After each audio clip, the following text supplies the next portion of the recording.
मी आपल्या झटपट कार्यशैलीबद्दल आम्ही ऐकून होतो, आम्ही लांबून दुरून बघायचो आजभर, पण मात्र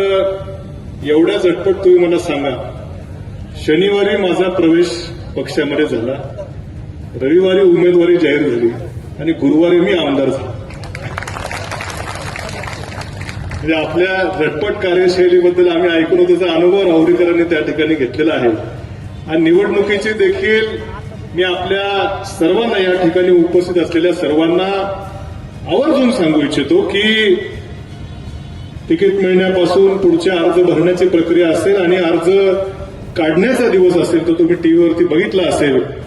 या सर्व प्रक्रियेमध्ये सर्वात सिंहाचा वाटा कुणी उचलला असेल तर तो आदरणीय विखे पाटील साहेबांनी उचललेला आहे, हे आपण सर्वांनी बघितलेलं आहे. खरं 5 वर्ष विधानसभेमध्ये मी होतो, आता मी पुन्हा आलो,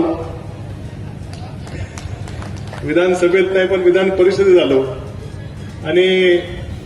मला खात्री आहे की ही जी संधी साहेब आपण मला या ठिकाणी दिलेली आहे, या संधीच्या रूपानं या आता फक्त राहुरी नगर पाथर्डी विधानसभा मतदारसंघ तर आहेच, परंतु जिल्ह्यातल्या स्थानिक स्वराज्य संस्थांचे देखील प्रश्न विधान परिषदेच्या सभागृहात मांडण्याची जी संधी आपण मला दिली, या संधीचं निश्चितपणे सार्थक करून दाखवल्याशिवाय राहणार नाही, अशी ग्वाही आपल्याला आम्हा सर्वांच्या उपस्थित या ठिकाणी देतो.